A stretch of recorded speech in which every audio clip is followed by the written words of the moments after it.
This is heavy.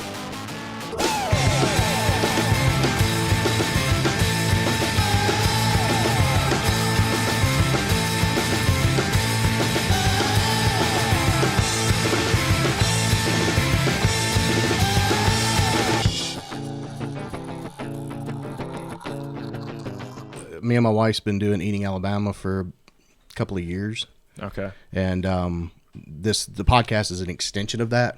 Okay. And when I first started it, it was I didn't know. I mean, I really had no clue what I was getting into, really. I mean, I was like, I know I love podcasting, and I've always wanted to do something, but I wasn't sure what to do it on, you know? Right. And so when Eating Alabama come along, it was just like no brainer. I'm just like, well, this is a perfect opportunity because there's several podcasts that I love listening to that's food related, and then the 9 Club, which you guys may be familiar with. Hell yeah. Yeah, we Absolutely. all the time. And so it's like I married those because I like it's a story driven podcast basically, and what I mean that is it's the journey of the chef, business owner, or whatever, you know, from the time they were born really to where they are today and plans they got in the future. So that's how I wanted it to be, but I wasn't sure. I just didn't know, you know. Again, I've listened to a lot, but I've never really That's right. Actually got done it into on it. your Yeah. own. A lot goes into it. Yes. Yeah. As we've learned doing this project. Yeah. And so the first guest I had on was just like a sous chef, Hassan Gooden. He's over at Fancy's on 5th now, but we had just been friends because of Instagram and because of Eating Alabama. And I'm just like, you know, lowballing, thinking, you know, no offense to Hassan, shout out to Hassan, he's a good dude and incredible chef. But it was like, those were kind of my ones that I was like, oh, okay, I can get. Yeah. And then after a couple, it's like I started getting emails from people that was like, hey, we'd like to be a part of it. If you build it, they will Yeah. come. And this, I forget, might have been like 3rd or 4th episode. There's a barbecue place in Bessemer called Bob Sykes Barbecue. Oh yeah. I grew up in Bessemer, so that was like a staple for my family. And so like their PR person reached out and was like, "We heard you guys are doing a podcast. We'd love to have Van on the tell story." I'm like, "Shit, yeah." I mean, Dude, it's a that's no cool, brainer. man. So they were the kind of the first ones that like jumped on board and was like, you know, we'd like to be a part of it. Yeah. And then the rest of them, it just kind of things fell into place. Like I said, when we were doing our travels, we try to get out as much as we can. Like I said, COVID kind of shut down our travels this year. But we try to, you know, go around the state. We try to spotlight different cities and different chefs and stuff like that. So in our travels, it would, you know, conversation would come up. You know, we're doing a podcast. Also had business cards on it that had Eating Alabama on, you know, and podcast stuff. So from that, people just started kind of feeding into it. And it was just like, oh, yeah, I'd like to be a part of that, you know. So it's been kind of a mix of me reaching out. And then, like I said, out of the blue, just people kind of like Milo's. I had them on Monday, and they just reached out a couple of weeks ago. And I like sitting like you guys. I like sitting with my guests. I did a couple of, like, right after COVID, I did a couple of Skype ones. I'm like, yeah, screw that. That's just not me. Just not the same. I don't vibe from that. I mean, they were short. They were kind of, I just felt like I didn't give my listeners the content that I wanted to give them. So I was worried. Like I said, first COVID, I was kind of worried about having content for them. But then after those 2 episodes, it was just like, you know what? I'd rather just tell them, hey, I'm sorry, we don't have nothing this week. Right. You know, it may be a couple of weeks. And I'd rather do that than for them to have to sit through Just pushing out content. Yeah. I'd rather give them quality, you know, instead of just episodes. Oh, every yeah, week, absolutely. Because then you're getting all digitalized and, you know, you're like, what? What'd you Some say? of Huh? it's some of What? it's kind of hard to listen to. Also. Yeah, and that's the way I am. I mean, I'm like, when I first started doing the podcast, and that's what I told my wife, I said, when I do this, I'm going to invest the money into it. You know, so I took about $1,000 and bought the equipment that I needed because I wanted to make sure the audio sounded good. Because, like you said, I mean, you listen. I mean, I'll scroll around and just listen to podcasts just for the, you know, for the hell of it, just because I've got a job where I can do that. Mm-hmm. And sometimes you get on, and the audio. I mean, it's like I don't care who you've got on as a guest. If your audio shit, I'm out. Right. They're using their cell phone. Exactly. You're You're like, there. you know, they're on Anchor and they're listening to their, you know, and I'm like, no, they're That's like, right. you know, lapel, not even a lapel mic, Right. you know, and I'm just like, nah, I'm out. Well, hopefully we're doing a slightly better job. No, you got and I'll give you this too, as far as listening to it. I mean, I know, all your guests, I'm probably like the first person on that you guys probably don't really know, right? Yeah. Yeah. Well, we didn't. For really- me, anyway. Well, I get my hair cut by Newman, but Okay. I didn't really know those guys Okay. very well. Yeah. And so that was the most we'd ever talked. Yeah. And, So I know yeah. AP and Newman. They're good dudes. I've known them for years. But other than them, like your friends that you've had on, Sure. I was really impressed with the content you gave me, because sometimes you get on podcasts and you listen to friend podcasts and it's like I'm lost. Yeah. It's all I'm like inside dude, stories. It's like so inside, and they're like telling stuff, and I'm like, you guys did a good job with your friends having them on and being able to keep me engaged. To Okay. like, you know, All right. you know what I'm saying? I mean, Sweet. I want to tell you Yeah. guys that, because I mean, I know that's something. Like I said, listening to a lot. Sometimes you get on. Sometimes people, I'm just like, I'm not following. What are you talking yeah, about? exactly. Yeah. Like I'm out. You know. Well, that's Cool. awesome. Yeah. Can you imagine getting an email from Milo's? Hey, we want to come. I'd be like, oh my God. Oh my God. Oh my God. yeah, that would be. What do I do? Cool. Yeah. It was So pretty wild. So you started Eating Alabama. Yeah. Which is go ahead and briefly explain. Did it start out just as an Instagram page, or was it a Yeah. blog, or is it all of the above? What is Eating Alabama? Well, Eating Alabama kind of started as an extension of what me and my wife like to do, which is eat. You know? Sure. Who doesn't, man? Yeah. And I mean, we've always been into food. We've been into food TV. We've, you know, ever since, I mean, we've been dating since '92. And, you know, married or together. I say dating. We're married now, but I mean, we've been together since then. And it was like, those were our times, was to go out and find places to eat, you know. Mm-hmm. And as we grew, we had children. Our daughters were involved in travel softball, so we were all over the state. My wife works, she's a federal employee, so sometimes she has conferences and I'll tag along. So we're going to Chicago, Denver, DC, and we're always finding places. You know, I don't eat fast food unless I'm on the road, and I'm not eating at a Logan's or, you know, TGI Fridays or you know, Right. something like that. Right. I mean, we ran in that a lot with our softball parents. They were all like, "Well, we're going to Just Logan's," the typical and I'm chains. like, "Yeah, I'm going okay. to this little diner down the road," you know. Yeah. Right. Take And a so- chance. you Yeah, know? exactly. And so that's kind of how it started, was just us doing that. And we've always done it on our own personal accounts, you know. And then we've always had friends and family members just kind of reach out to us and be like, "Hey, we're, you know, going to be down in the Gulf. Any suggestions? You know, or we're going on a date night. You know, any new places you guys recommend?" So That's so cool. Like to be the go-to guy. Like, hey, where should I eat? Like, you should Nick go there. knows. well, Yeah, it got that's wilder when we started this, and you're getting people from like Ohio, like, we're traveling, and I'm like, how the hell did y'all find us? Well, that's cool, man. But yeah, that's kind of how it started. It was just like a thing that we did. We like cooking. My wife she did a couple of little blogs, you know, just recipe type stuff, and then that kind of morphed into Eating Alabama. We just decided to kind of start something, and like I said, because of our travel and stuff, we were like, well, I don't want to be centralized to just Birmingham, even though, you know, we live in Hoover. We're out, so it's like, let's try to reach out. Yeah. And so then from that, it just kind of one thing led to another. And like I said, the podcast grew out of that just because I wanted to do it. And, you know, I just found the perfect opportunity to sit and talk and hear people's story, you know, Yeah. just cool, like hear man. their journey. So you guys, I guess, travel Eating Alabama, being all over the state. Do you guys include like places outside of the state? Oh, yeah, yeah. So you're everywhere, anywhere you get. Yeah, I an mean, it's opportunity. anytime we go somewhere, we're going to find a little mom and pop shop, or, you know, maybe something that we've seen on TV, like a, you know, food, Top Chef or something like that. Let me ask you this though. Okay, scrolling through your Instagram of Eating Alabama, a lot of pictures and stuff. Do you feel compelled every time you go to a new place to whip out your phone and take pictures? Is there ever like a, hey, we're not going to do the Eating Alabama There is. tonight. There we're is. just going to have dinner. Yeah, there is. I've got 3 children. I got a 22-year-old, a 17-year-old, and a 9-year-old son, 2 daughters and a son, and that's aggravating to them. Oh, I can imagine. Dad There's whipping out nothing his phone worse. again. Yeah, there's nothing worse than, you know, dinner coming to the table and mom's got her, you know, her cannon out and Don't it's touch like, that. Yeah, you know, we gotta do this, we gotta do this, we gotta do this, we gotta do this. And now it's like a running thing that even our circle of friends, when we go out, it's just like, oh, nobody touched your food yet. Well, each Jenny All right, takes the hold it up. pictures. Let me Yeah. get a picture. Hang on. But no, to answer your question, yeah, there are moments when we're just like, you know what, we're just gonna go out as a family. You know, we went to Iguana Grill a couple of weeks ago. Okay. And I think we took a couple of small pictures of it, but I mean, you got to get a couple. Yeah, I mean, a lot of times we put it on there, and it may not make the feed, it may make the story. We're here, we're doing something. Just content. You guys know the content. You got to keep up with the algorithm with Instagram. Stay active. But a lot of times it's just maybe 1 or 2 pictures, and then we're done. No. And then it's family time, and getting away from that part of it. So that's cool. Yeah, it seemed like it would. I can imagine it'd be like a headache, after a while. Like how do you find that separation? It's like we're going out tonight, but we're not doing the blog. We're not going to take pictures and stuff.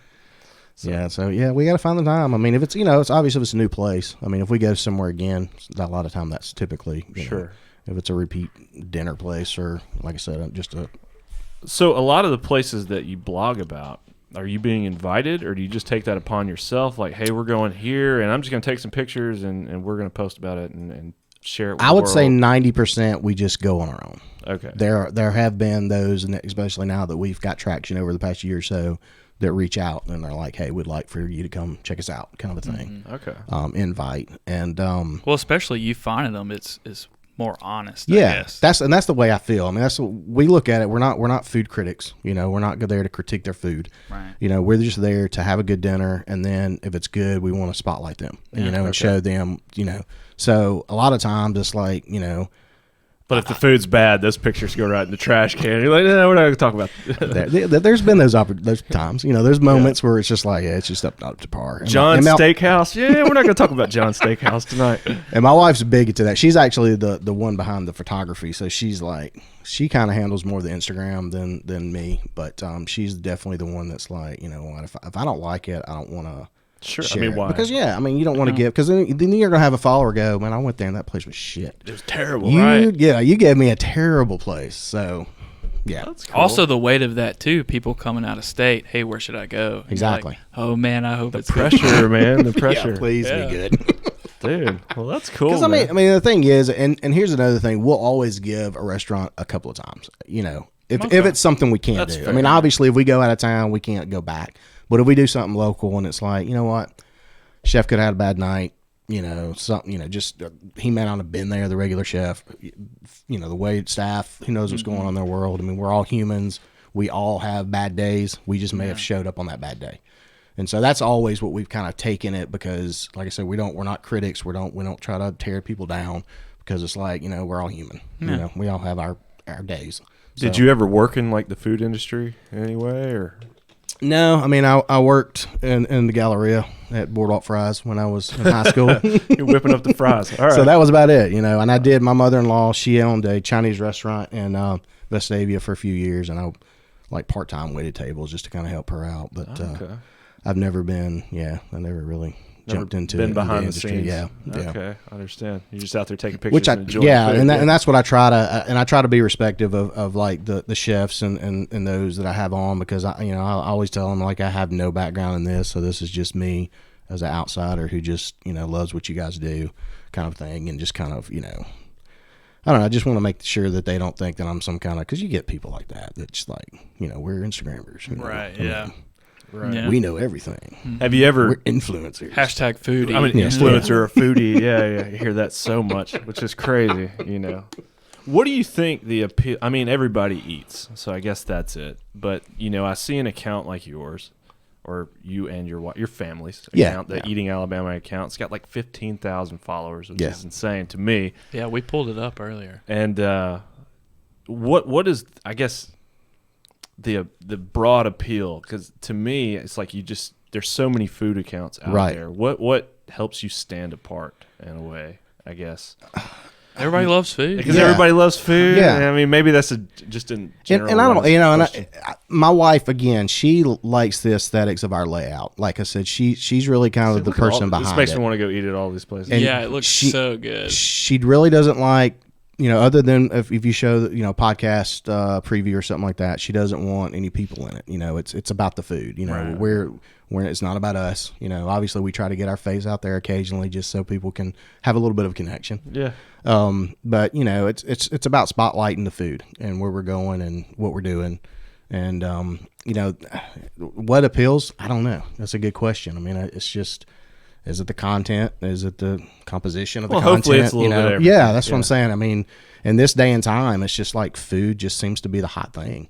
You know, I mean, Yeah, food is cool. Food is Yeah, sexy. Cooking is cool. Right, You know, right. and I know there was a time when maybe it wasn't always like that. oh yeah, definitely.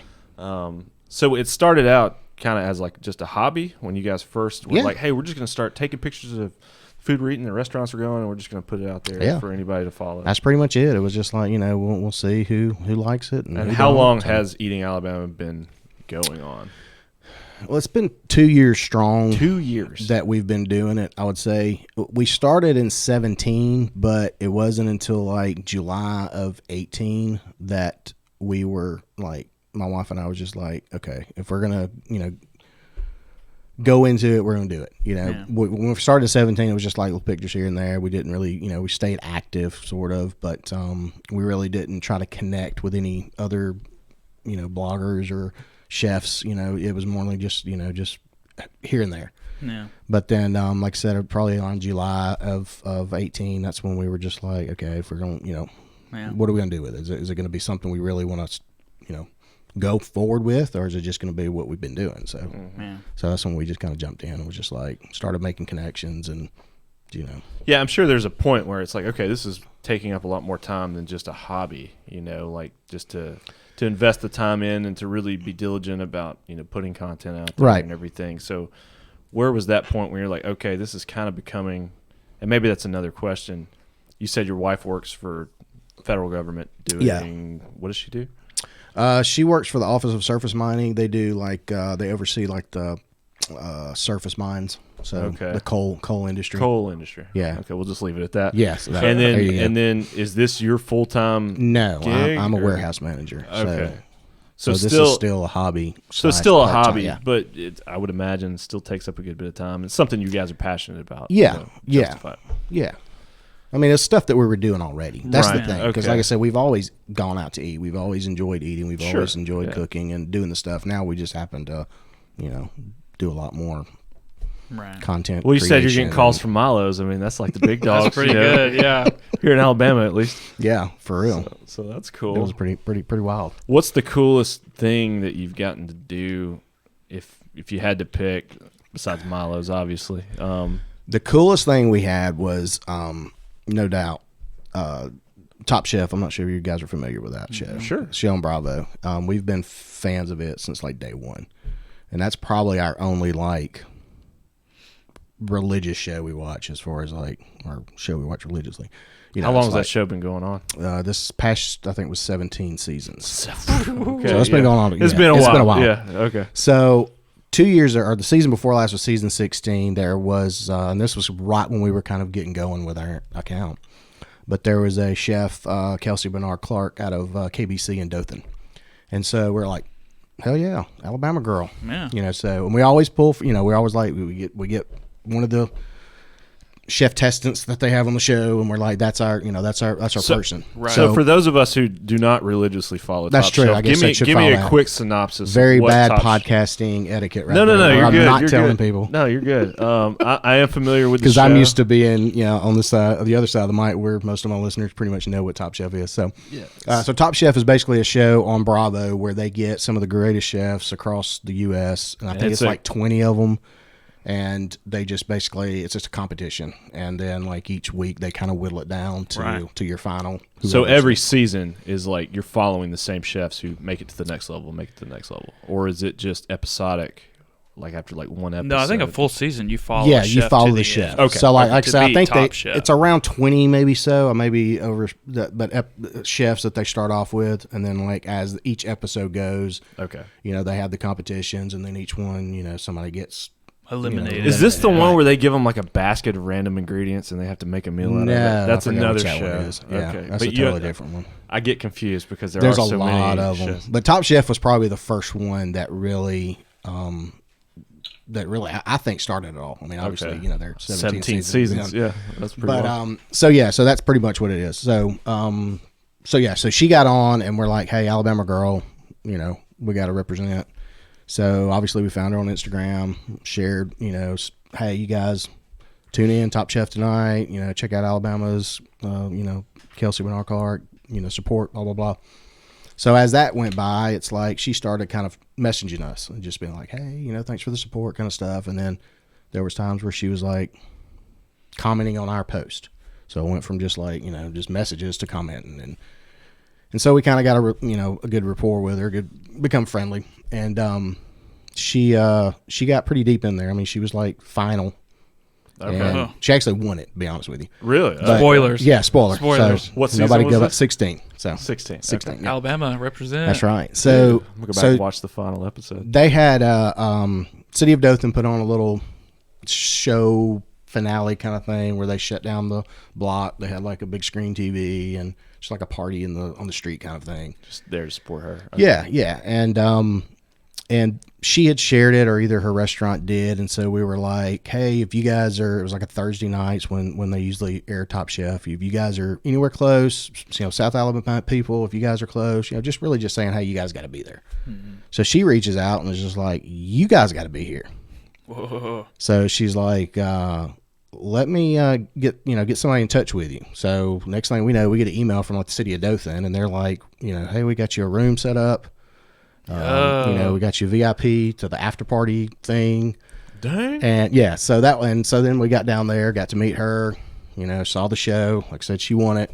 And then got to the after party. And then the next day, the City of Dothan kind of treated us to like a little tour of the town. Showed us some history place. Went to the art museum, the Wiregrass Art Museum, which was phenomenal. And then it was like the next day, I think we ate lunch, and I was like, "Hey, you want to be on the podcast?" And she was like, "Yeah, sure." Yeah. Sweet. She's like, "Yeah, just shoot me a message." So I shot her a message about a week later. And in my mind, I'm like, "Yeah, she's like a just celebrity won, chef. big She's shot won Top now. Chef, so it's probably. I'm just gonna go ahead and just say, hey, just let me know when you can. I'm sure she had some. I was thinking, other. I'll reach out and just kind of just leave it at whenever. that. Right. And she was just like, "Hey, how about next Friday?" So I'm like, "Okay." Oh my God. So I'm like, I know. So I'm like putting in work. I'm like, "Hey, I'm off Friday, so somebody needs to cover." Right. Yeah. That's so. So that's cool, probably man. been the coolest thing so far. So That's pretty rad. yeah, that's probably been the top one. Try not to just like fan out while you're interviewing her and stuff. That's got to be hard too. It was, Dude. Well, that's cool, man. because that wasn't. I don't know how many episodes I was in, but it couldn't have been more than 10. Yeah. So I was still really green when it comes The to preparation interviewing. of that episode was like everything's got to be perfect. Yeah, it was just like, and it worked out great though. We actually did it. She's got like a little outdoor area of a restaurant, so we kind of went out there and just kind of sat on the patio and just did it right before lunch, Right at the restaurant. right at the restaurant. that's awesome. And it's probably one of the, as far as audio sounds too, it's probably one of my favorites, just because you get a lot of the street noise. noises and stuff. I think there was That's an cool. ambulance that kind of went by one time, and it's just like, just like, man, it's a lot better than just silence Right. that I Yeah. get sometimes. What's the name of a restaurant? Yeah. KBC. KBC. Is Yeah. it still? I guess obviously. Yeah, still- yeah, okay, it's cool. really good. So Yeah. what has she done since winning Iron Chef? Have you kept up with her? Yeah, we keep up with her. I mean, she's still doing her restaurant. She just had she had a son. She just had a daughter. So she's really kind of just been doing, and she kind of did what a lot of chefs did during COVID. She started doing these online cooking classes. Okay. So, and I think every time she would post, it would be like, a few days later, well, that's sold out. You guys get in on the next one, kind of a thing. So, yeah, she's staying pretty active. I know she said she had some plans, post Top Chef, but obviously, like a lot of us, I'm sure probably things have been set back a little bit. But Oh yeah, dude. I but know. she's still. I think when we had rocking. Josh on, we talked a lot about just the restaurant industry in general with yeah. COVID and everything, and a lot of people struggling. Yeah. So, and you might be a little more in the know than we do. Have you seen any restaurants that you were like near and dear to that maybe went under? Or Little haven't been Savannah was around? probably the one that kind of blew me away. Yeah. The most disappointing was Mile End. Mile End, Yeah, yes. that was probably my most disappointing, just because I enjoyed their poutine. Yeah, but we're big fans of Mile End. Yeah. Hero being there now is awesome. yeah. We It was love like, Hero, so. it was a a good thing that they were able to go in there and get a bigger Yeah, that was a location. drag, dude. We loved Mile End so Yeah. much. We go there all the time. And I think I may have eaten Little Savannah once. Yeah. But I know they had been. Yeah, we had been staple there a in couple of the times, community. and the chef there, Cliff, he's like I said, he's been a staple in Birmingham and doing Well, some I good read- thing. I read this week that Brick and Tin is actually yeah, that was going. kind of a shock to me. I mean, they're starting this new bowl right. that What is that? Do you know anything about that? Yeah, they sent us some stuff the other day. They put us on their soft opening. It's like delivery only. Okay. I don't know if you can do pickup. Delivery But only. it's and I'm under the impression they're still doing it at the Brick and Tin. But it's a delivery only. I think 5 miles from Birmingham. They're from their radius from them. Sure. And it's kind of just a healthy bowl kind of thing. I mean, we got something that had like this sesame chicken and some sticky rice and grilled bok choy and broccoli and some cashews. It just it's just kind of a lot. And that's what my wife got something, and I forgot what she got. She got some kind of beef plate or something. And she had it for lunch the next day, and she said she felt like it was better as a lunch than like a dinner because it was like, it was delicious. But it's just kind of, I guess, a healthier option to, some other restaurants and different styles. Flavors were just great, though. I mean, I hope they do well. Mm-hmm. I mean, so is it like an Asian-inspired No, because they had thing? different They had all different kinds stuff. of stuff. Yeah. Okay, cool. And I wish I had a little more info on that, but I really don't. I mean, they gave us a menu. My wife looked at it. She ordered the food, and it showed up Monday. Do you know if they'll ever have like sit-down services at that? I don't location? know. Being That's right a good there, question. I mean, because what they're doing, it's not nothing, that I would think would have to. I'm not sure why. That'd be something I'd like to really kind of dig into to try to figure out. Because, I mean, I know that's one of the things we have talked about with just about every guest I've had on my show, especially post-COVID, is some of the things that are changing in the industry that we feel like is still going to be, post-COVID. And new ways of doing business. Right. Yeah. And what's one big thing that you think most restaurants will adapt now that the curbside? I mean, curbside. every single one of my guests that we talked about that, it's like curbside. I mean, it's just like, it's a standard. I mean, it blew me away when you had people like, who was it that was doing curbside? Was it, I don't know if it was Highlands or somebody like that was like a high-end restaurant. Yeah. Satterfield's was doing it. or like Bamboo on And, Second? yeah, doing curbside? Bamboo. Someone you wouldn't expect to do that kind of service. Exactly. Yeah. But, from everybody in the industry, it's like that's going to be a carryover.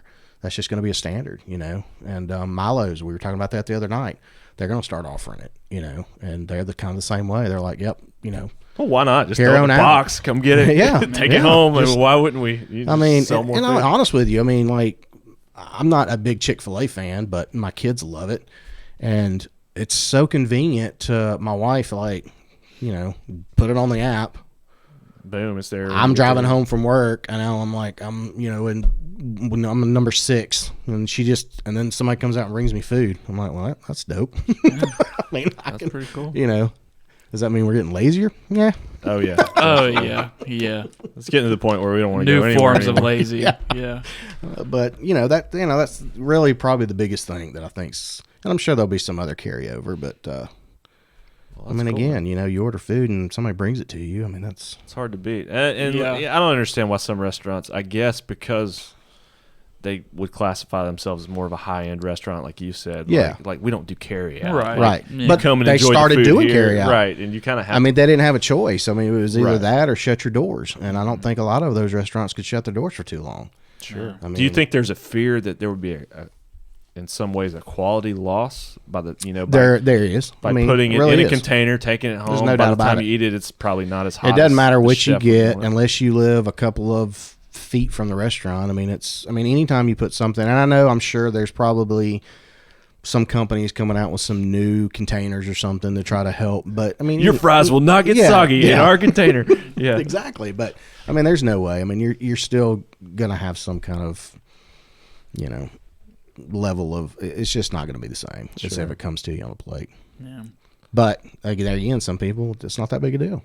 And I mean, I'm one of those. I mean, sometimes, there's certain restaurants I'm like, I don't care. That's cool.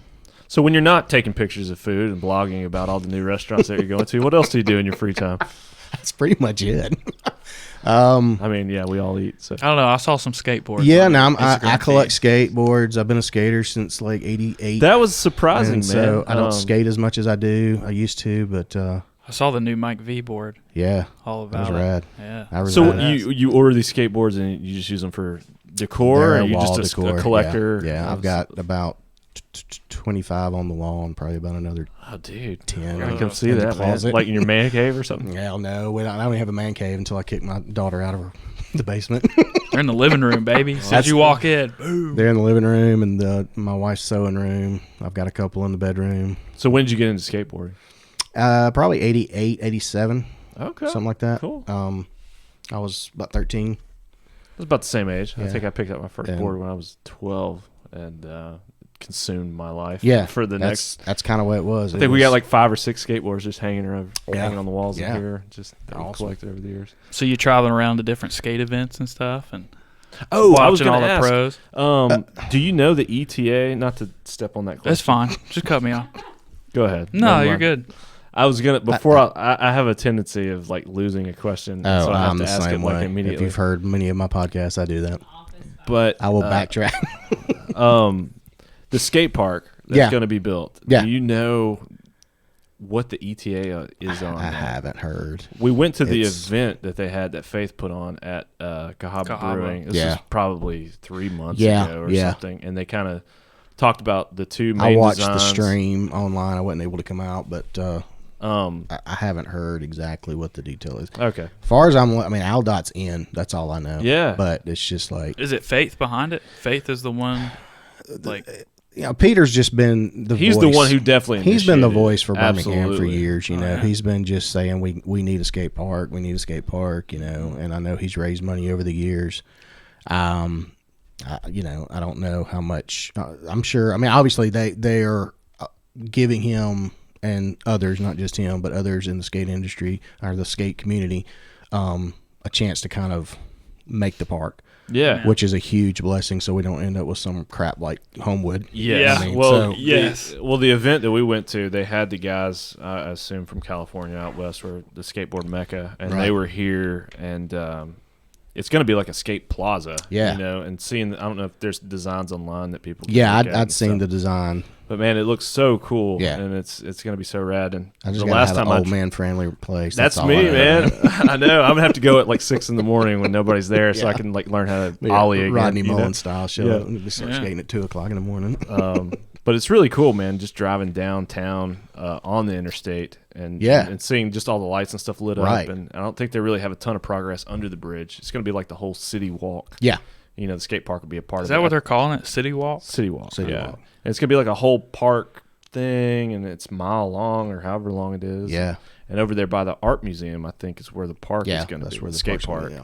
And yeah, I can't wait. So Yeah. we were talking about that earlier before you got here. I was like, I bet he would know. Yeah, you unfortunately, know, I don't. what the ETA is, and I'm sure with COVID being Yeah. what it is, it's I'm probably sure, been yeah. pushed And I back. mean, again, you're dealing with contractors and construction, so everything I would takes think- 3 times as long. I would hope at least by 22 we would see something. Oh man, I I'm mean, hoping man. I may sooner be, than that. I God. may be optimistic, but Well, because there's a lot. They're trying to build that stadium over there too, right? yeah, which that's So- coming along. Yeah. You know, you see the progress there. and I'm sure that's the priority right now is to get that one finished. Oh, 'Cause definitely. I know they want to get it done by next football season for UAB. So Yeah, but that whole area is just completely transforming. It really It'd has. be really cool. and it's so cool to see Birmingham step up. I mean, we've got a great city, but it just has always been just like a step below some of these. And you travel and it's just like some of these like Louisville, you know. Yeah, they got a massive. They've got park. a massive park, and huge. you know, it's just like, wow. Why can't we get? I mean, Oxford, Mississippi. I went to a skate park there. Just my daughter had a travel ball tournament, and we was there, and was like, God, it's a beautiful park. They had a park in Montgomery for a little while. Yeah. And then I think they obviously sold that lot. The whole downtown Montgomery area, we were just there, is transforming. I haven't And they're- been downtown in a while. So. It's pretty rad. We were there last weekend, and like the whole area, you know, they've redone. I think it's Dexter Avenue that goes Uh-huh. up to the Capitol. They've completely redone that entire street. okay. And then just all the businesses and stuff, what were, used to be like vacant buildings, Right. a lot like what we saw happening in Birmingham 10 years yeah. ago. Just a lot of new shops and restaurants and stuff popping up. Yeah, that's one of those areas where we're hoping to try to hit up Huntsville and Montgomery with kind of on our radar this year. And every time we go to Montgomery, we usually hit up the Korean spots because they have the best Korean spots, thanks to Hyundai. Okay. But Yeah, I didn't even think about that. yeah, That's cool. I mean, it's like somebody asked me that not too long ago. They were like, "Where do you recommend in Montgomery?" And I'm like, I gave him a couple of spots, but I'm like, that's all I got. All right, so is it fair to call you a foodie, or what would you label yourself? I hate that term. Hate that term. I hate Hashtag that. I don't foodie. know what you call me. To be Okay. honest with you. But if I wanted to come to you and say, hey, what's a good place to eat? What's your, being such a long list of restaurants that I you know. probably have, and you may get this question a lot, but like, if you had to name like your top 3 or top 5 restaurants, at least in downtown. No, I want number 1 on that I don't list. have a number one. That's the thing. No, I was have a about to hard say he's not time, gonna have a dude. number 1. There's no way. I get into this issue too because, and I talked to Joshua about it on my episode. It's like burgers. I separate burgers. I mean, it's like, where's your best burger? I don't know. I mean, what do I feel like? Do I feel like a Do I smash want a burger? big fat burger? I want a smash burger? Do I Go to want a Jack taco Brown's. If you want burger? a really What do I good want? burger with a soft bun, go to Hero. If you want like a Okay. standard burger that's really good, go to Saul's. I mean, it's kind of the same thing with restaurants. I like Saul's barbecue. They're always number 1 in my book. I mean, Okay. As far as higher end restaurant, Automatic Seafood's really nice. I haven't tried all Helen that. that just opened up is phenomenal. That's a really good restaurant. Now, where's that located? That's it's kind of close to Paramount Okay. on the same Okay. that strip of. What kind of with- food? I guess I'm not familiar. Yeah, it's kind of Southern inspired, I guess. The chef there, Rob McDaniel, he was the chef at Spring House in Alex City, which was a pretty known restaurant in Spring the scene. House. Yeah. Okay. And he and his wife moved to Birmingham and opened up Helen, which his grandmother is named Helen. So and a lot of the recipes he uses is kind of riffs on hers, So, like I said, it's just a lot of Southern type foods, and it's a little higher end. I mean, and they do it a la carte kind of thing. Like you order your meat, and then your sides separate. So it's not like Cracker Barrel. No, Cracker Barrel. Good You old get a meat country and 3 cooking. right there. Yeah. If you get a meat and 3, you're gonna be paying for that. Grandpa's dinner or Yeah, whatever. the I know heck they Uncle have. Herschel's. Uncle Herschel. Yeah, there it is. Yeah. But yeah, I mean, and it's good. I mean, we've been there a couple of times, and we've split like an entree and got a couple of sides and a couple of drinks and Okay, well that's cool. Just That a wasn't good- on my radar. good I'd place to try that. yeah. I'm definitely not a food connoisseur. I kind of have my safe bets that I go Yeah, to, and I kind of yeah. get stuck in my own loop. I guess like a lot of people do, Yeah. and I forget to like branch out. We have such a cool food scene here in. I mean, Birmingham we've that done need to, that for like- years. That was one of our issues too when we first started doing this. It was like, Because it's a gamble, It's like, especially with a new restaurant, even a reputable restaurant. It's Right. like, well, am I going to order the wrong thing and get something I don't like? And Right. then, like, I've spent, X amount of dollars on a meal that I could have just gone to. Which is so odd because I feel like Katie is always on top of hole in the wall. Always like, She is. we got to Yes. go here. We got to Yes. try this out. yeah, But I guess, a lot of that relates back to COVID, just doing your typical thing. So I don't know. We need to branch out more. Yeah. I guess that's the. yeah. Find some new spots. There's Cool. a lot of little holes in the wall here and there. But you said They're good. it was cool that you said Saws because I feel like they're number 1 in barbecue in my book. Yeah. But a close second is definitely Rodney Scott's. Rodney Scott's is really good. And I It's saw no that doubt. I was surfing through your Instagram, and there's actually you had a photo with him. Yes. Which is That really cool. was- So my question to you is, what is he like, and how did that come about? Did you interview him? Or? I did not. I have not had a chance. He's kind of on my list to do pretty soon. I had a list this year that just kind of got thrown out the window, but a bunch of my daughter playing softball. But yeah, there it is, right there in the middle. So Yeah, he Rodney was himself, absolutely phenomenal. I mean, he was super nice, super friendly. Asked, come back and look at the pits. Really? I told Was that him- this location here? Yes, this one over here. Oh, It was man. right. That probably opened about a week, so Oh, he was really? still really Okay. slow. I mean, a lot of people hadn't found out about him yet. This is other than before the Netflix Yes, episode. exactly. Yeah. Okay. And so, and he really wasn't doing much. I think he was kind of there mainly just to kind of, because I Oversee it. Yeah, because he's got other locations now, so I think he's kind of being more of just a manager to watch, make sure those, because obviously he can't be here all the time to Was handle it. Didn't So it like catch on fire or something? yeah, they did have like a fire, I think, and it was He shut wasn't down for there a for few that. days. That's why But he leaves and it sets itself place on catches fire. on fire.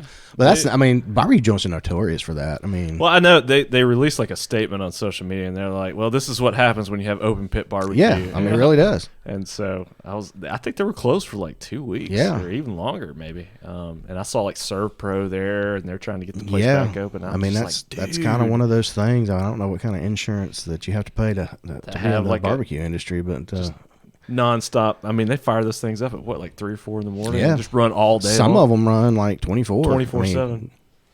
That's And crazy. they're like, like I said, they go up in flames, and it's Well, Rodney Scott's has That's definitely wild, been feeding the McKown household lately. We've been, their wings are probably one of my favorite things. we've explored just about everything on their menu, Yeah. especially after the what was the show that he was on Netflix? The, he did an episode. Chef- Yeah, it was the chef. No, Chef's the Table. chef table. Yeah, Yeah. barbecue edition. Yes.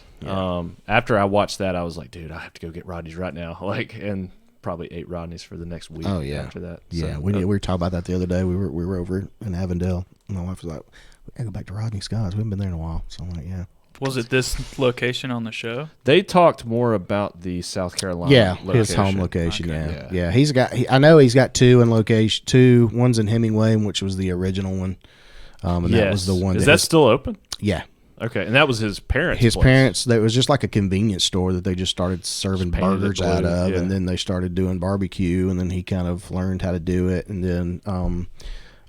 I guess Nick Pahakis came along with Jim and Nick's Barbecue, and he's the one that kind of has helped propped him up and to expand from to Charleston. Yeah. And then he's coming to Birmingham, and now I think he's going to Atlanta, Trustful.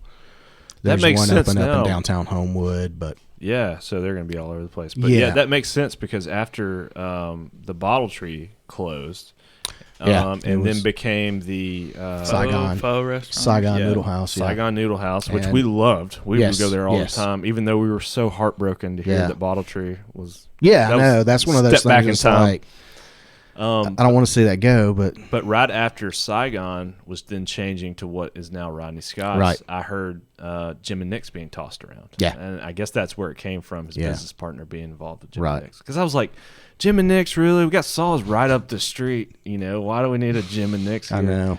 And not to hate on Jim and Nick's. I do love Jim and Nick's Yeah. cheese biscuits. They're awesome. Yes. But Shout out Cheese Biscuits. Amazing.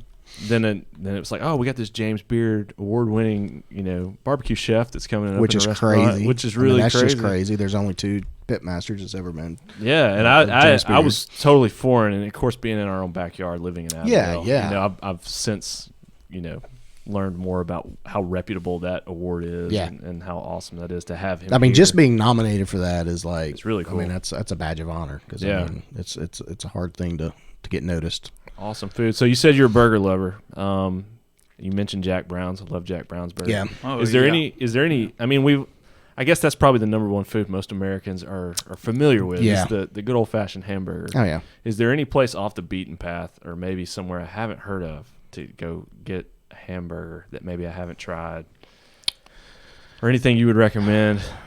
Because I feel like, I don't know, it's just like anytime somebody mentions like, oh, dude, this place has the best hamburgers in Yeah. town. It's like I've heard that a million times. I think the problem with me and burgers is it goes back to, like you said, you kind of got your staples, and when we get outside of Birmingham, that's typically not a go-to to me. I mean, I know, and that might sound weird because I love burgers, but it's like if we go somewhere, unless I happened upon a burger place, it's not normally something that I.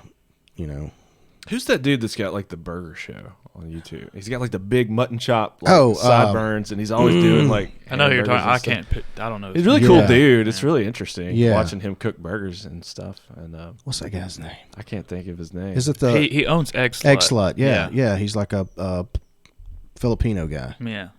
I forget what his name is. I know exactly what you're talking about though. Anyways, his channel's really good, and if we can think of the name of it, we'll recommend that you go watch it. Yes. But anyways, that's cool. And man. Egg-Slut if you ever get out to California because I heard it's really good. I've never heard of that. Yeah. Actually, Yeah, I know a couple of people's been there. So if I'm out But in yeah. California, man, good old In-N-Out. That's where I'm going. No. He doesn't like In-N-Out, and I get Whataburger's it. so much better. Whataburger. I have not had it. If I had to In-N-Out, so choose I can't between, really say. It's just a hamburger. It's not a big deal. I think the last time I was in California, my friend Nick, who we had on the show way back, I was like, man, we got to go to In-N-Out. And he just kind of rolled his eyes. It's like, really? You want to go to In-N-Out? Like, I was like, dude, it's good. He's like, it's just a fast food burger place, man. Like, what's the hype around it? It's not that good. So I can understand the people that are like not on board with the whole cult following. Yeah. Of In-N-Out. I agree. So what's next for Eating Alabama? You guys going to move into? I mean, you're doing the podcast. Do you guys have like a website that you guys? We do, with the blogs and all that eatingalabama.net. stuff? It's got my wife has not been blogging as much as she used to, which is awkward because she's not so well. I shouldn't say that. She's still working from home, but So on the blog, you guys, I guess, go into more detail than what you would get just on a typical social media post. Yeah. Usually on our blog, she'll put out a little just statement about what we ate and maybe a few. And that's one thing she said she wants to kind of get better at is writing, even though she writes a lot for the government, but it's different writing, I guess. I don't know. So I don't write much. So is there any financial incentive for you guys to do these things, or is it more just like you said, hobby based? it's really hobby based. If it turns into something, it turns into something. I mean, obviously, I'm like many. If I could do this for a living, yeah. But it's not like a focus right now. I mean, it's just like I said, we're just doing what we love. We get opportunities from different companies or different restaurants, and you just kind of take part of it and you just this is put it in your portfolio. Yeah, that's cool. Yeah, that's it. So yeah, that's I don't know. That's probably. And so I could go here to learn about like almost a year ago, new probably since you restaurants blogged, but that's cool. But yeah, Video, some man. good stuff. Got to get on that. That's kind You of start your own cooking channel or anything? Yeah, that's I have talked to. I've got a friend of mine, George Edmondson, who had seen Creative. I know George. Shout out to my buddy George. We've talked about some stuff. He's been doing some stuff with some other people. Let's just say that. And he's like all into documentaries. And, Yeah. and he's the Seed Creative. Yeah. In Tuscaloosa. Yeah. So we're so- trying to get him on this show actually. Oh, he'd be He's- great. He's so busy as though. heck. He's like, man, we'll get a free date soon. Yeah. And I'll reach out and we'll do something. Yeah, And we've that's talked the about doing thing. like a remote thing. Yeah. But, Yeah. So He is super busy right now. Every time I turn around, he is like slammed with something, going somewhere, doing something, and so you guys maybe have some ideas you're kicking around for? yeah. something? I mean, I had. It was kind of funny because I'd kind of talked to my wife about doing something, and then because we've already talked to some other, some of our friends that we've met since doing it in Alabama, like, hey, would you be interested, if we were to do some kind of video content? And they were like, yeah, that'd be awesome. So one day out of the blue, I was just like, let me just call him and just kind of, because he's, he knows his video stuff. And so I'm just like, let me just kind of touch base with him. What would Just this kinda- take? And Yeah, how that's kinda- hard would yeah. this be? I know. Yeah. I don't Because know. talking to my buddy Josh Byers, the one man, the one man act, it seems like it could be incredibly difficult. Yeah, that's the way. Yeah. trying to do something like he's- that. Yeah. Yeah, he kind of shed some light on some stuff. So it's, it's definitely a lot of work. But yeah, out of the blue, like I said, I just called George and he was like, man, funny you should call me because I was really talking about you the other night, about potential doing some stuff. So will that happen? I don't know. Like I said, we were kind of hoping to start doing some video content this year, but obviously, like I said, with COVID, we've kind of postponed that. So we're hoping maybe 2021 we can. We got the cameras and stuff for it, so it's not like we have to invest money. My wife, she used to do part-time photography, so she's got a nice Nikon, and we got a little Canon M50 or whatever that we take, and she did some YouTube videos for my son. Okay. And I've got a GoPro 8, so it's like we've got the stuff. It's just It would be cool, man. yeah, I know. And like I said, I've got people on board. They're like, hey, yeah, we're down. So That would be so cool. we shall see. So I've got some things kicking. So When you guys go out and you're doing, your social media content, are you trying to like kind of fly under the radar? Do you ever get like side eye from like other people that are in the restaurant? Like, what are you doing? Whipping out a camera and posing your food. And Yeah. like, You what does that you look just gotta like? accept it. Yeah, It's no. like I'm sitting next to you at the local taco place, and you guys are doing a review on We it. have. What can I expect from the table next to me? When was it? It was last year. Last October, I went down to interview Chris Andrews, who is the owner of Bienville Bites food tour down in Mobile.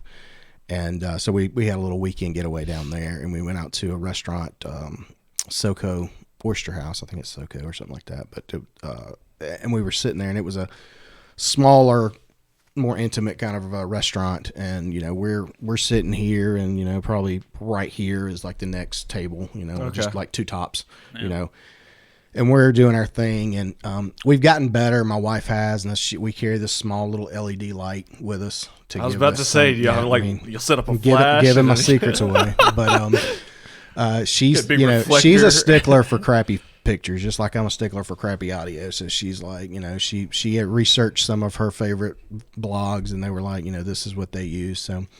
So yeah, we're getting it out, and of course it's bright. Obviously, if you're in a dim setting, and we whip out this light, a little brighter than your iPhone. It's a little small, yeah. It's okay. definitely even at the low setting, and a lot of times I'll take a a white paper napkin or something to kind of soften it a little bit, and we get this couple sitting next to us, and they kept staring. You're clearing off all the silverware and the drinks, and you're holding all that. Yeah, you got everything. The flash Yeah, and the everything's light. like, because she's like that. She's like, garbage. On a Move table the like garbage. this Move the big. garbage. Next time, move your phone. Get out. Move your elbow.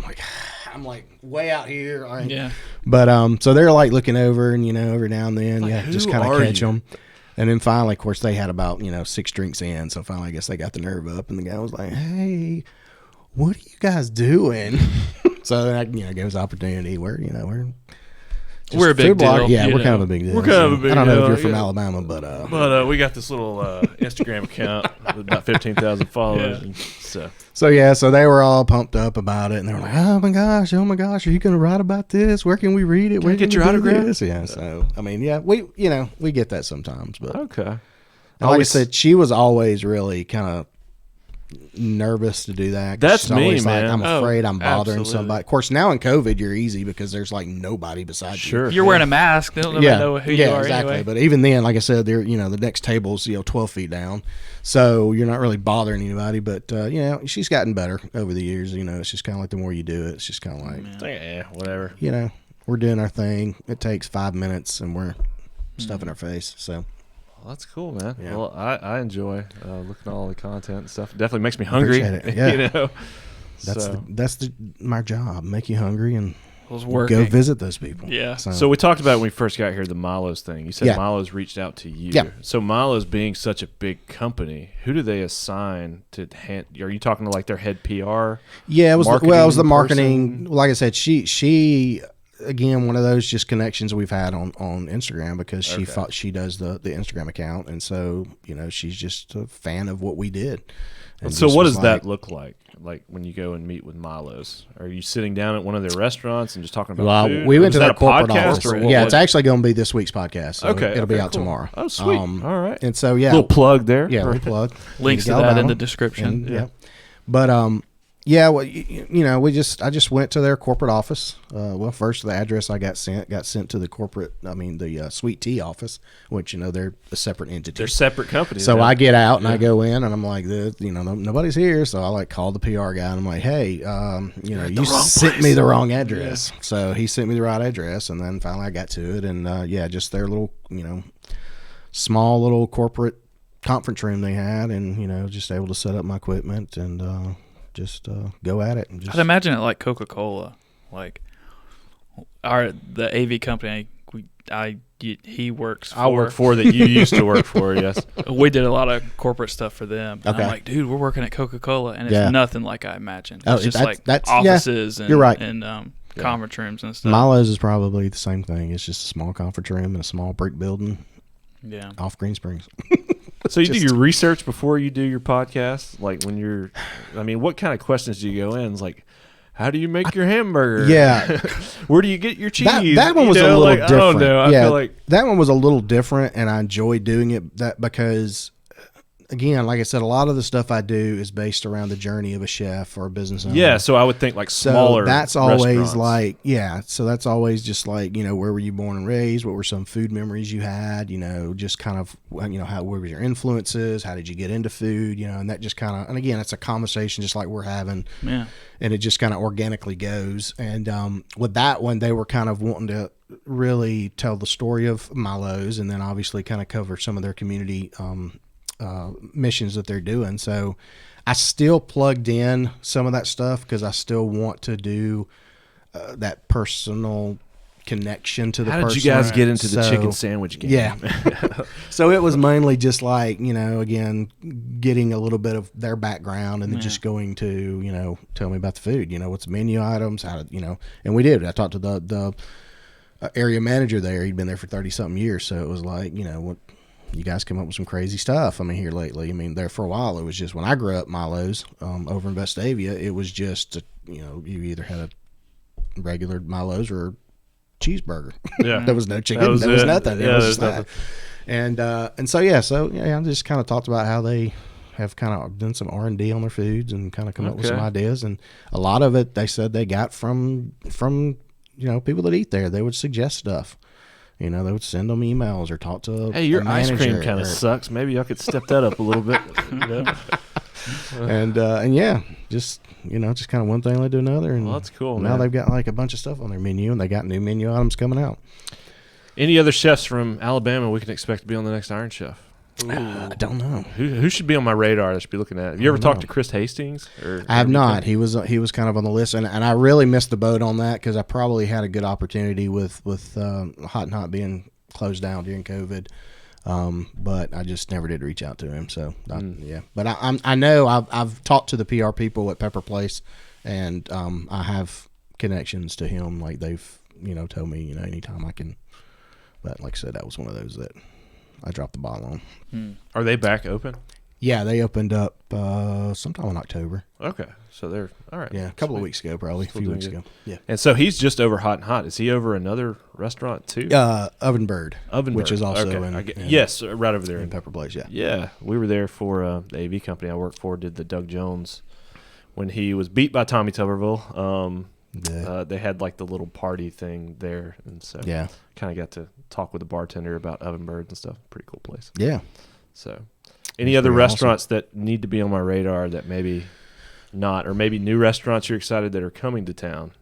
I'm trying to think if there's anything new that I know. I'm just of. hammering you with questions, man. Yeah, Come on, dude. Come on.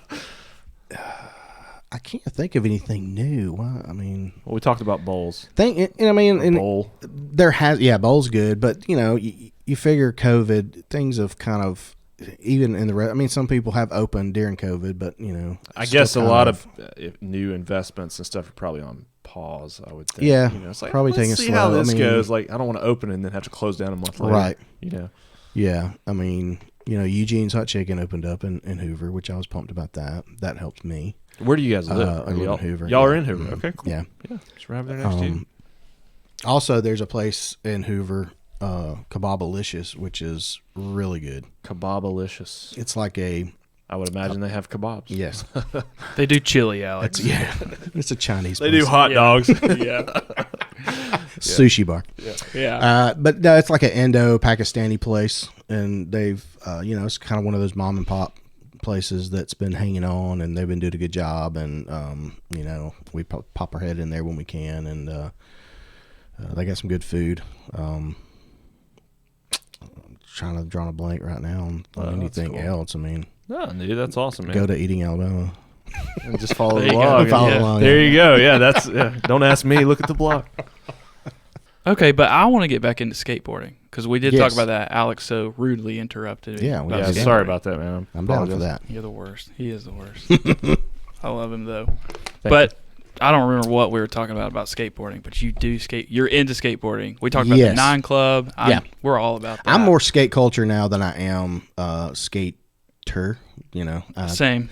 I had we're all getting older, man. That's just the way it goes. One of mine is a mental block because I had back surgery in like 2013. Ooh. So now it's like every time I get on a board, I'm afraid, and I've still got like sciatic nerve pain on my legs. So, but I still want to, and I got to lose weight. That's another problem too. We all do. But again, going back to the skate park, I'm hoping I'll be in good shape by then, and I can get out and Once you just get the park, I shredding, still man. roll around. I'll take my board and I have it at work, and we, sometimes when I feel like it after work, where our offices are, we got a nice little curb and just a flat spot where I can just roll around. So I'll just so cool. roll around and just roll. As long as I I'm love staying that. That's on all I it. do. I Man, love I that. take my cruiser board. That's my favorite Exactly. thing to do. Yeah. We'll just go out and I I can't do any tricks now. I've been saying I'm going to learn how to kickflip again, but I can't. Oh, yeah. You know, so it's just fun just to like cruise around, and it's like a good form of like exercise that's like fun. Yes. You know, it's like, you know, going back to just like being healthy and trying to be active, like it's hard to exercise for the sake of exercising, at least for me. Yes. It's like I need something to do that's like enjoyable, and then the side effect is like, oh, you're also getting exercise. Yeah, and that's something skateboarding for me. We're about to start going to a gym, which I've never been to in my life, but my wife has informed me that terrible. She's going to sign us up, and we're going to go to a gym. As much as you love exercising right now, you will love it even less. Yeah, but my motivation is to lose some weight and maybe strengthen up my legs and, you know, give me confidence to just get out there. And I mean, yeah, I may never kickflip again, but if I can knock a board slide or a little tap and grind every once in a while, if I can just ollie, slappies, just slappy all day. I mean, all right, we gotta start going to the old man sesh that I've thought about doing. Of course, now it's shut down. Oh, where is it? Yeah, well, because they were doing it at the dojo, and it's like now, you know, it gets dark at like 4:45, so I think it's kind of been postponed. Yeah, I know the one at Faith has been, obviously, and I can't get on a ramp. That's the thing. I've been down there a few times, but I'm not getting on. I don't care how many it is. I'm not getting that thing. Yeah. All right, so here's the question. Yeah. Goofy or regular? Regular. Oh. Yeah. We got goofies on this side. Yeah, we're both goofy, but that's cool. Hey, that's nothing wrong with that. I don't know. So where'd you guys grow up? Pleasant Grove. Well, you mentioned Bob Sykes. She actually grew up in Oak Grove. So not far from Bessemer. Okay, yeah. I was thinking, I remember hearing you guys at one time say Oak Grove, Pleasant Grove, Hueytown. So we both went to school in Pleasant Grove. That's where I graduated from. And familiar with old Bob Sykes restaurant. Yeah, go there a lot. We were actually there maybe a few months ago. We were. The AV company I worked for, we were over on that side of town working at a church, installing like a new projector or sound system for them, and we popped over there and had lunch. And man, I've been here forever. Here's cool if you're going to hear something cool, and I've got to get this thing scheduled. And this is going to be like the weirdest episode of Eating Alabama I've ever had. Okay, so Van Sykes is the owner, Bob Sykes. Talkative guy, super friendly. Awesome the dude. Original owner? How long has Bob Sykes been around? I don't know. Why is it Bob Sykes if his name? His dad. His dad owned it. Yeah, he's a guy. And if you listen, of course, if you've got time, because it's almost a 2-hour episode, but the episode I have with him, I hardly get a word in because the dude is just talking, which is those are the greatest best barbecue ever. Yeah, I mean, he goes through like his all the way back to his grandparents and all this kind of stuff. But, anyways, they reached out to me not too long ago and said that Van wants to be on an episode because he knows a guy that was the pilot of the Bay of Pigs. Okay. And I'm like, that's weird, but me being a history guy, I got to hear this. But he was like, you know, he's getting up in age, I guess, so maybe that's the only thing I can figure. They want to document it, but you know, it's kind of a strange. And it doesn't not really fit in my related. format. I was about to say a little more history, wartime. I mean, it was one of those things that got me thinking. I'm like, how can I tie this together? Yeah, I mean, other than Van Sykes being on the show, but I mean, it's like, you know, how often do you have something like that? Because that was a big fiasco. Oh, go for it, man. Yeah, so I'm going to do it, and you know, we have 5 listeners, but I don't care. Well, that's cool, man. And I wish you all the best with that. It's a great story just for you to. I think so. That's what yeah. I'm thinking, just to get it in there, because I mean, you don't know many people that have been through something like that. I mean, that's a pretty iconic little, you know, snafu from what I understand. And I'm pretty up to speed on like World War II history and all that. But Bay of Pigs, what was that? Briefly? That was the during the like the 60s, so it was during Kennedy's era. Okay. And it was the that basically Cuba was communist, and they were trying to get the anti-communist Cubans that were in the States and pretty much like give them weapons to go and push communism out, which obviously didn't work. Like I said, from, you know, I know a little bit about it, but it wasn't, And that, you know, that's why you got to have him on the podcast. That's right. I got to learn more about learn it. a lot. I know a little bit about it, but yeah. So that's that. Okay, so super interesting. That tidbit of information. Yeah. Eating Alabama may morph into you know, a little wartime history lesson. Conspiracy Alabama. Okay, well, that's still cool though. But yeah, other than that, so cool, what made you guys start this, by the way? So let me turn the tables a little bit. So Alex puts it on me every time because I used to do a podcast with a couple of buddies, and we ran about 35 episodes, and then it just kind of ended. Yeah. And I love doing it, but it was very much a one-man show. Yeah. So it was like 3 different camera angles, editing audio, Instagram snippets, like uploading video and audio. It was just too much, so we called it quits. I got you. And Alex was always game for it. And then a couple months went by, and he approached me and was like, would you be willing to do it again? And I was like, only if I'm not the one doing everything. He's like, I promise it won't be like that. And so we started this. Yeah. Well, awesome. We're episode 9, baby. There you go. Number 9. So what's the goal of this? Just who knows? Talk, with COVID being what it is, just hanging out. Yeah, and, I like that. We need more podcasts like that. Yeah, there's no real. That was the thing. It's like we're not going to really have necessarily like a subject, like an interview base. So you guys could have a Bay of Pigs guy on here, and it wouldn't be that big. It wouldn't be that odd. And so I guess that was my idea behind the whole thing. It's like, oh, we'll just get like local dudes from our town to come chat with us about anything and everything. And so that was it, And here we are. Here we go. So thanks for coming to hang with us, Absolutely. man. This was fun. Man. Awesome. Enjoyed it. Sweet.